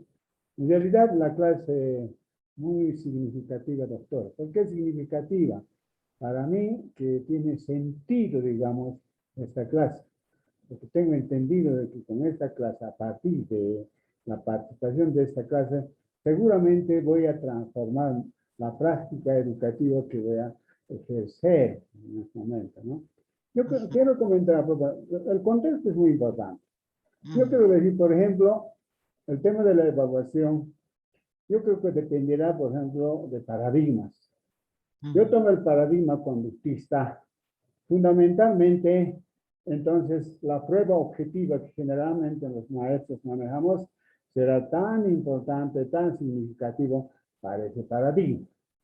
Pero si yo utilizo otro paradigma, por ejemplo, un paradigma cognitivo contextual, entonces será diferente también la estrategia aplicada para la evaluación. ¿Qué es la evaluación entonces a partir de, digamos, de estos paradigmas? Para el conductista será aprender de memoria los contenidos. Ahora, para el paradigma cognitivo contextual, no. Será el desarrollo de capacidades, el desarrollo de destrezas, el desarrollo de valores, actitudes, ¿no? Entonces yo, por ejemplo, como docente universitario, veía lo siguiente. Tengo dos contextos. Uno en la Facultad de Ingeniería es docente y otro es docente en la UPEA. Veo esto. En este proceso, por ejemplo, en la UNSA se mide más conocimiento, ¿no? O sea, la práctica, la pulcritud, el manejo de una ecuación descriptiva y así. En la UPA he visto tesis interesantes. En una tesis he visto, por ejemplo, factores asociados de estrés académico. Qué interesante, ¿no? Entonces hay muchos jóvenes que empezamos directamente a ser docentes sin tener una práctica concreta. Yo siempre critico a mis colegas de la UNSA, de la Facultad de Humanidades, y bueno, yo concepto de abuelo tengo, concepto sé que es ser abuelo. Concepto de papá también soy papá, pero con las mil disculpas de las damas a toda persona, en especial usted, doctora. Yo, yo del dolor de trabajo de parto no sé cómo voy a hablar, con qué base empírica. Siempre digo eso, ¿no? Siempre en la clase digo eso. Entonces con eso estoy invitando que es tan importante el contexto, el proceso, todo aquello. Y en otro contexto, a nivel de posgrado, he tenido la oportunidad de participar como oyente en la defensa de una tesis. Justamente usted ha remarcado esto de la gamificación, ¿no? Es la TIC, la comprensión lectora. Acá que está presente la colega, con las mil disculpas de la colega, voy a mencionar su tesis. Por ejemplo, ha planteado ella lo siguiente, ¿no? TIC, la comprensión lectora, pero a través de un juego didáctico. He podido observar, leer, por ejemplo, ha guionizado, por ejemplo, Metamorfosis, creo que es de Kafka, creo que sí, de Kafka ha guionizado y ha elevado a categoría de juego. ¿Por qué decir? He escuchado su exposición. Porque dice que en el aula sus estudiantes, todos con su celular, la profesora o el profesor explicando, los estudiantes con su celular chateando. Entonces, ¿qué mejor era tomar en cuenta esa estrategia? Lo convertir en juego. Bueno, utilizan ese celular, para jugar. Y a partir de ello, ¿qué capacidades ha destrezado, doctora? Ojalá me ayude la licenciada. Por ejemplo, desarrollaba capacidades y destrezas. Entre las capacidades, por ejemplo, había destrezas lingüísticas y literarias, porque es de la materia de comprensión lectora, es literatura, ¿verdad? Luego, antes ha hablado, por ejemplo, de la expresión oral como capacidad, habilidades expresivas. Por ejemplo, en las destrezas lingüísticas y literarias ha visto el vocabulario, sinónimos, antónimos. En la expresión oral ha visto las explicaciones, las descripciones. En habilidades expresivas ha visto dibujo, pintura, escritura creativa. Y luego, en enjuiciamiento y apreciación ha visto emociones, valores, todo aquello. Y luego la memoria que usted ha remarcado, ¿no? Me retrotrae a la mente hechos, acciones, personajes, tiempo. Y luego incide en el pensamiento lógico, la inferencia. Y he podido ver, por ejemplo, la evaluación, por ejemplo, yo hablaba de comprensión literal. Y hablaba del reconocimiento de detalles, las ideas principales, la secuencia, etc. Luego también hablaba, por ejemplo, esto de clasificar, esquematizar, resumir, sintetizar. Luego también enfocaba, por ejemplo, sobre la comprensión inferencial, qué hermoso, ¿no? Hablaba de la deducción de detalles de apoyo, de ideas principales, de secuencia, comparación, causa-efecto, rasgos de carácter interesante. Y a partir de ello, doctora, ha planteado por un enfoque de evaluación de texto, porque una evaluación tiene que tener enfoque, ¿ya? Enfoque de texto. Y he podido ver, plantea un texto, que indudablemente no hace un texto, a los estudiantes les plantea, y en ese texto, a partir de ese texto, entonces plantea una serie de interrogantes, ¿no? Digamos, de preguntas. Y entonces, lee el estudiante el texto, da la pregunta, y luego tiene que responder los estudiantes. Y así va planteando varios textos. Entonces, ella remarca, puntualiza, dice, no, a ver, categoriza. A ver, en esta parte de categoría A, ítem A, ¿cuáles? A ver, ¿dónde están? De 40 estudiantes, a ver, ¿han hecho bien? ¿Hay buena inferencia? ¿Hay deducción? ¿Hay hipótesis deductiva? Todo aquello. Ah, no, está mal. Entonces, la evaluación ha utilizado como una herramienta, como un instrumento que le permita saber en qué situación han comprendido o no han comprendido. ¿Ves? Entonces, interesante, ¿no? Esto. Lo que usted ha remarcado, eso de la gamificación, eso de juegos. Lo que hoy, por ejemplo, estoy observando, tengo unas nietas que están en el Colegio Montessori, ¿ya? Yo veo, por ejemplo, ¿no? Está pasando, claro, tengo una nieta que está en primero de secundaria y otra está en segundo de secundaria, ¿no? Veo, está en la pantalla así como a usted en este momento estoy viendo, ¿no? Entonces, ¿qué hace? Está explicando una ecuación, creo que la factorización. Está explicando, pero no es tan significativo la enseñanza, ¿no? O sea, la neurodidáctica, porque ese ejercicio no es ejercicio de emoción, alegría, todo aquello, no, entonces le gambetea a la maestra, se pone busca en internet un juego, está jugando, está chateando con su amiguito o amiguita, ¿no es cierto? Ahora tengo otro nietito, por ejemplo, de 6 años, que es aprendizaje de la lectura, y yo le puedo mandar fotos, ¿no? El niño está aprendiendo a leer, a escribir. La profesora está enseñando, la profesora está enseñando un método, digamos, sintético, está empezando de lo particular a lo general, ¿no es cierto? O sea, sí, las letras, primero se memorizaba, luego llegan las palabras, las oraciones. Lo contrario debería ser, al revés, lo que usted ha dicho, debería ser altamente significativo, que tenga sentido. Si una oración, una acción tiene sentido, entonces fácilmente podrá interpretar, comprender el niño, ¿verdad? Entonces, entre tanto, ¿qué hace este mi nieto? Se trae consigo a su pantalla, a su laptop, unos juguetes.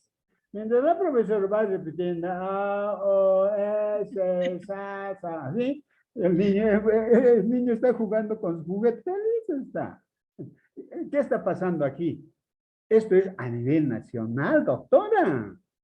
En todas partes pasa esto. No solamente pasa, digamos, esto en el aula con el sistema escolar, también en la universidad. ¿Qué hacen los jóvenes? Yo veo, ¿no? Hoy día estoy pasando clases, trabajo en batalla. Estoy explicando precisamente sobre lo que significa el desarrollo curricular. Y una señorita agarra su celular, está chateando, se pone feliz. Yo digo reflexión, digo, no, hoy mis clases no es significativo, tengo que cambiar. Inmediatamente cambio, voy a hacer taller, taller pedagógico, donde puedan participar, ¿no es cierto? Hay que cambiar la neurodidáctica, que todos los contenidos en función del desarrollo. No voy a hablar digamos, de esquematizar y demás cosas. Yo tengo que desarrollar capacidades y competencias profesionales, porque yo estoy formando a estos jóvenes, ¿verdad, doctora? Que ellos puedan estructurar un nuevo paradigma a partir de un diagnóstico, de una evaluación, y pueden ellos construir una nueva teoría y con esta teoría incidir en la transformación educativa de nuestro estado plurinacional, ¿verdad, doctora? Yo creo que mucho dependerá, doctora, yo le agradezco mucho esto de la neurodidáctica, usted nos ha explicado con claridad meridiana esto de la evaluación. Mil disculpas, doctor, y que me disculpe la profesora que haya hecho mención su tesis, porque para mí es significativo, pero anecdótico, doctor. Cuando he podido presenciar la tesis, qué linda exposición, qué lindo aporte, pero ¿qué ha pasado a los tribunales? Los tribunales, como no entienden, como no tienen prerequisitos, ¿no? de neurodidáctica, entonces obviamente no han valorado, no les ha significado.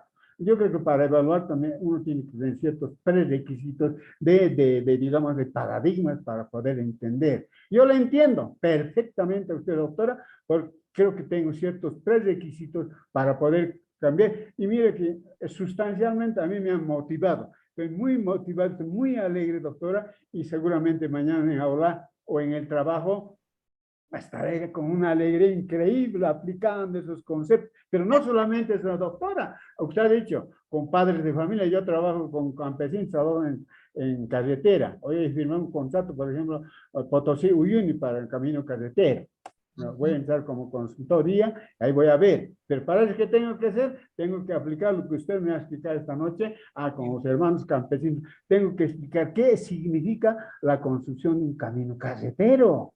¿Ve? Entonces me sirve. Ahora, no solamente eso, esta charla a mí me va a servir como un proceso de autorreflexión. Yo como papá, ¿no? Tengo que generar, pues, estos espacios de emoción, de alegría en la casa. Tendré que ser líder, el capitán del equipo, que genere participación, alegría en la casa. Lo propio en la aula y demás. Muchas gracias, doctora. Mil disculpas. Mis colegas tal vez me he exagerado, doctora. Mil disculpas. No, está muy bien. Gracias. Roberto. Buenas noches, doctor. Hola.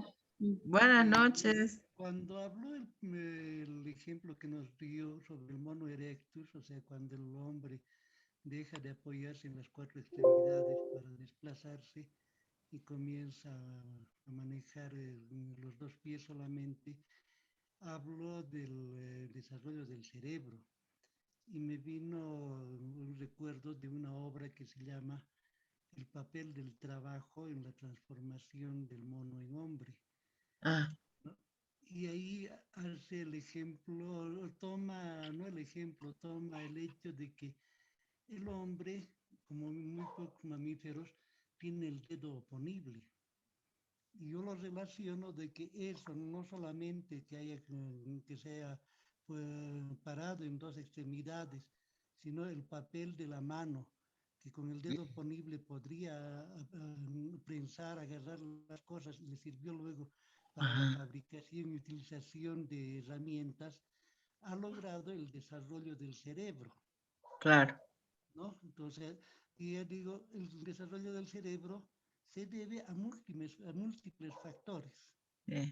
¿No? Y pongo el ejemplo de un jugador de voleibol que comienza de niño. Ahora, lo que no puedo comprobar es saber cómo afecta al desarrollo de su cerebro de ese niño que ha comenzado jugando voleibol y llega a los 30, 40 años jugando voleibol, ¿no? Pero me imagino que sí debe afectar eso. Claro, claro. Entonces pongo ese ejemplo, ¿no? El otro, el asunto de la evaluación. Estamos muy acostumbrados a una evaluación cuantitativa que no refleja nada. Yo tengo, por decirle, 10 alumnos que tienen problemas en lenguaje y les pongo a ellos han logrado un puntaje de 40, pero no saben cuáles son las debilidades para ese puntaje de 40. Como tampoco tiene aquel que tiene un puntaje de 80, no sabe cuáles son sus verdaderas potencialidades. Entonces, plantear una evaluación en los términos que usted ha planteado, ha propuesto, incluyendo las preguntas finales, me parece que esa debería ser la forma de evaluar a todos los estudiantes, ¿no? Claro que es difícil, es moroso, etcétera, pero si queremos lograr que los estudiantes vayan superando sus debilidades, deberíamos hacerlo en ese sentido. Esas dos cosas quería compartirle, licenciado. Súper, gracias. Es verdad, ¿no? Tendríamos que acompañar, si me estoy anotando eso la nota tendría que tener un breve comentario, ¿no? ¿Qué le falta y por qué está bien? Pero es necesario, es necesario. Hola, buenas Sí, noches. Erika, buenas noches. Bien, gracias licenciada por mostrarnos ¿no? Las cuestionantes que debemos de realizarnos, ¿no? De manera activa, ¿no? Para que nosotros podamos modificar, si se quiere, nuestro trabajo. No comparto mucho con lo que dice, ¿no? Que la educación virtual no, no tendría resultados positivos, ¿no? Y de que la educación virtual se va a quedar por mucho tiempo. Y eso va a depender también del trabajo que cada docente desarrolle. Yo por lo menos el año pasado y parte de este año, realmente hemos centrado en la necesidad de la autoformación, ¿no? Y esta necesidad de la autoformación nos ha hecho ver, por lo menos a mí me ha hecho ver que existen, ¿no? Aplicaciones y también herramientas que nos permiten que la educación sea dinámica. Existe. Entonces, ahora, ¿qué nos impide para que se lleve a cabo? ¿No? ¿No? Que el estudiante también las maneje, ¿no? Entonces, ahí existe la gran debilidad, ¿no? Yo por lo menos tenía un trabajo en el cual tenían que realizar estudiantes, ¿no? Un determinado trabajo en equipo, ¿no? Ese era mi reto, que realicen, pero en equipo. Entonces, si bien el WhatsApp es un medio, pero no es el adecuado para interactuar en ese mismo instante, ¿no? En una sola plantilla. Entonces, y la plataforma de Drive nos permite realizar este trabajo. Entonces, les he puesto en práctica una determinada herramienta donde los estudiantes han podido compartir un mismo documento, al mismo tiempo realizar y redactar. Entonces, pero he tenido primero que capacitarles en el manejo de esta herramienta, ¿no? Y después he llegado he llegado a la conclusión de que ellos también pueden producir utilizando esta herramienta. Entonces, si evidentemente estamos muy retrasados en el manejo de la tecnología, ¿no? Y bueno, pues avanzar las dos cosas, ¿no? La formación y la autoformación del uso de estas herramientas nos va a llevar, ¿no? Mucho tiempo. Pero yo creo que no es imposible y bueno, pues tenemos que poner en práctica, ¿no? Bastantes aplicaciones, herramientas. Y yo sé que los jóvenes, si les hacemos el clic así, la inspiración o esa incógnita de que sí se puede lograr muchas cosas mediante las tecnologías, y no solamente, ¿no? El chatear, el jugar. Entonces, ahí está el papel y el rol del maestro, ¿no? Incidir en la tecnología, pero en beneficio, ¿no? Y miren, estos estudiantes han podido realizar varios documentos en línea, en grupo, ¿no? Compartiendo ideas. 32. Súper.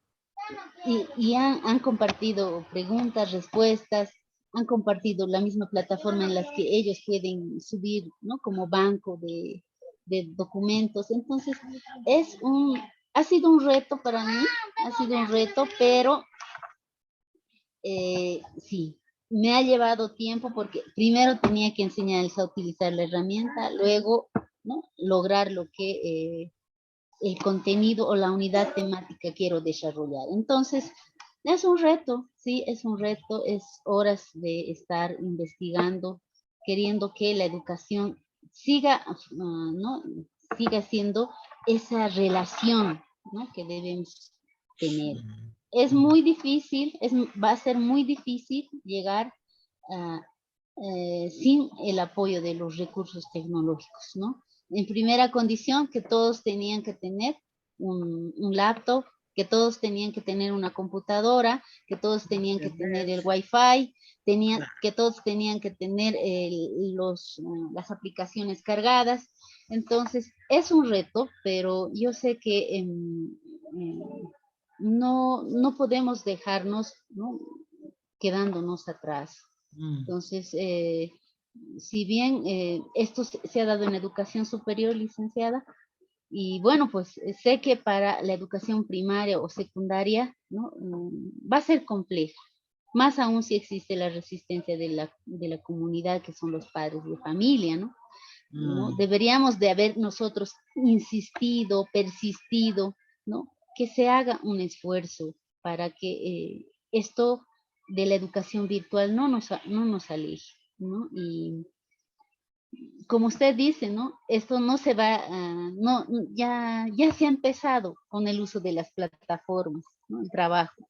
Y bueno, sí hay muchos maestros que han indagado, han visto que existe un gran potencial para trabajarlo, ¿no?, y lo están haciendo, entonces se va a poder. Pero sí hay muchos que dicen no, que no se puede, que existe esto, entonces existen bastantes limitantes. Entonces, lo que usted indica, ¿no?, en base a esas preguntas que ha presentado, es necesario, ¿no?, hacernos, ¿no? Cuán entusiasmado se siente mi estudiante cuando yo enseño una herramienta, cuán inspirado, cuán motivado, ¿no? O sea, y esperan una cosa y otra cosa nueva, ¿qué más? Entonces, es algo bien bonito, pero eso va a depender mucho, ¿no?, de la actitud del docente ante el uso de las TICs. Nada más, licenciada. Gracias, Erika. No apague todavía su micrófono. Una preguntita. Hay dos enfoques, ¿no? Les hablaba. Hay un enfoque de evaluación de infusión y un enfoque directo. También se aplica eso en la enseñanza. ¿Cómo les ha enseñado el uso de esa plataforma? ¿Con su misma materia o aparte los ha capacitado?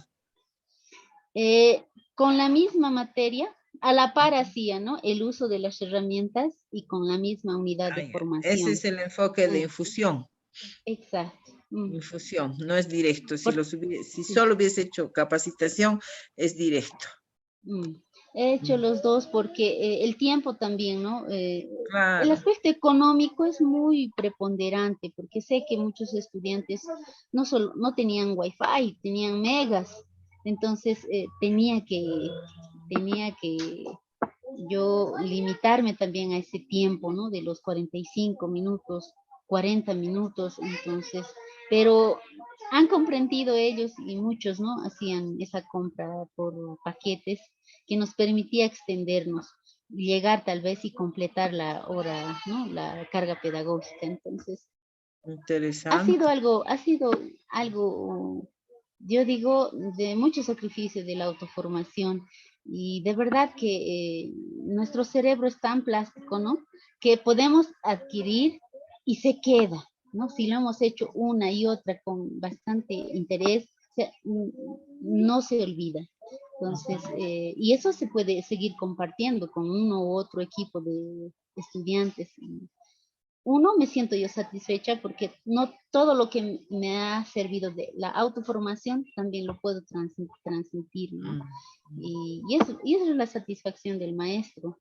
Y esas preguntas que usted, ¿no?, ponía en PowerPoint me llenaban, ¿no?, de recuerdos, porque el año pasado sí, muchos no queríamos quedarnos atrás, ¿no?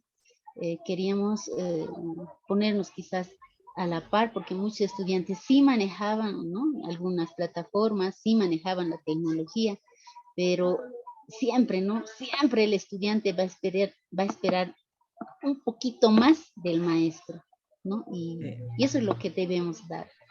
Es un reto, ¿no? Es un reto. Sí, gracias, excelente su experiencia.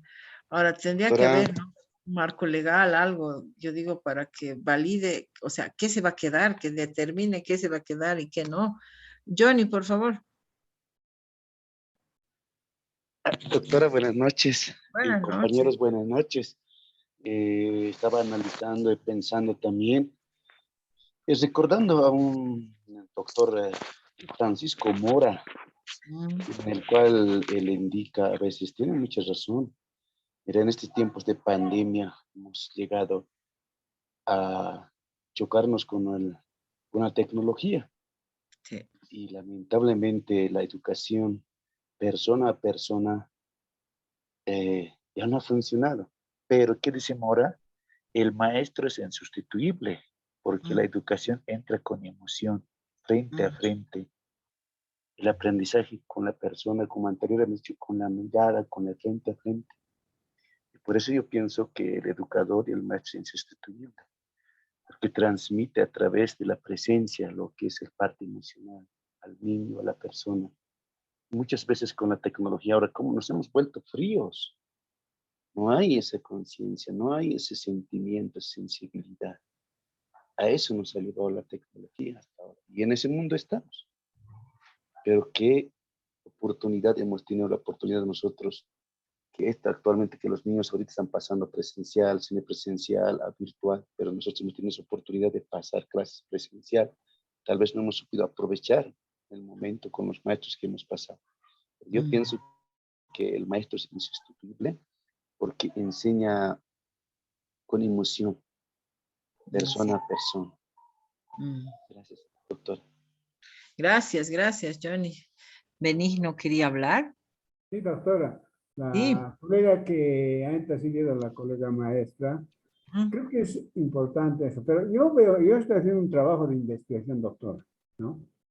El problema no está en el niño, no está en el manejo de los, digamos, del Zoom, Google Meet, no ese es el problema.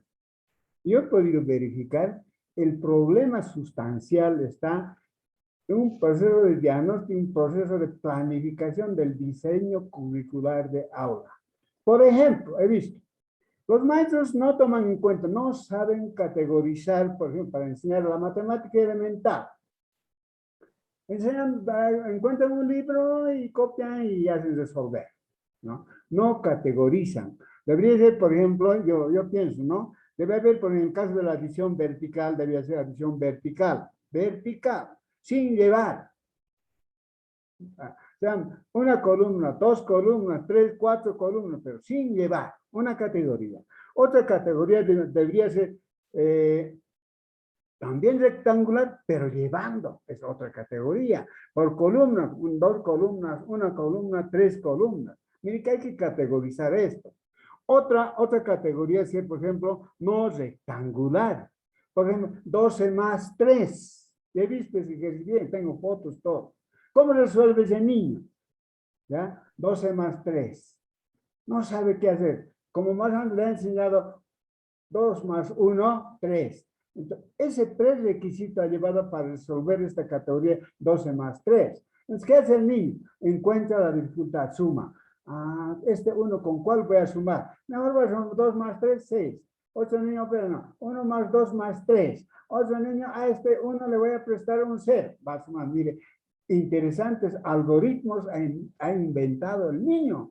Entonces, el maestro tiene que planificar de acuerdo a categorías, en el caso de la matemática. En el caso del lenguaje, usted ha indicado que sea significativo, que hayan textos cortos, porque en el contenido no hay necesidad de exportar libros. Usted hace rato ha remarcado, la ley 1565, por ejemplo, ha dado, hay que contextualizar el aula. Entonces, ¿qué hace el maestro? Va lleno de cuadros didácticos por aquí, hasta en el piso, ¿no ves? Qué interesante, ¿no? Pero no, esos textos el niño ya conocen con esos mismos textos, debía hablar tal vez contextualizar y a partir de eso debía enseñar. Entonces, yo pienso, doctora, ¿no? Estoy investigando eso, entonces hay que planificar, incidir en la planificación de microprocesos en base a segmentos. Por ejemplo, para enseñarse 2 más 3, ya. Debe haber un segmento de juego donde usted, la neurodidáctica, ya. Jugaremos, vamos a interactuar, que hay amigos en el Zoom, todos que jugar con palmada. Ahora vamos, cojan dos globos, con los dos globos, a ver, vamos a hacer, lancen el globo hacia arriba, den una vuelta, muy bien. Ahora vamos a representar un ejercicio, saquen sus cuadernos, bla, bla, etcétera. Que activo, ¿no? Y ahí no se va a aburrir, no va a estar chateando con el niño. Y que diga, oiga, a ver, Nazario, ¿qué está pasando? A ver, ayúdame, ¿qué es? O María, o Esther, o digamos, a ver, Estela, no sé. Hacer la clase activa. Entonces, de ahí entonces, como dice la colega, nunca vamos a poder deshacernos de esta tecnología. Es verdad. Porque el niño maneja, ¿no? El niño no hay problema. A mí me ayuda a entrar, por ejemplo, para asistir a sus clases, por ejemplo, mi niño que tiene 6 años. Oye, tiene tu profesor que va a ver, que te vea tu cara. Alguna de ustedes ha debido ver mi carita de ancianito, ¿verdad? Mi nieto me está enseñando a mí a maneja. Pero el problema es manejar, que haya gestión en las actividades, en gestión de las neurodidácticas. Ahí está el problema. En la evaluación también. Si logramos eso, alguna vez yo he hablado con el señor ministro de Educación, que era mi ex estudiante, era normal. Yo dije, oye hermano, me ofrezco ser consultor. Conozco, le he mencionado su nombre, doctora. Yo conozco, pueden aplicar la neurodidáctica, pueden hacer matemática por radio, hermano. A nivel nacional, colocamos un cassette en Radio Panamericana y en todo Bolivia nos escuchan matemática, cualquier otro contenido. ¿Por qué? Porque eso yo tenía experiencia con USAID. Le dije que he ido a Harvard a especializarme en educación a distancia. Entonces, se puede hacer, se puede historia, se puede literatura. He visto al rato mencionar al colega cómo ha hecho, qué lindo. Entonces, hay que trabajar. Yo que estoy confiado en usted, a la cabeza de usted como capitana de este conglomerado de profesionales, generar propuestas, generar políticas. Y de aquí unos 5 años,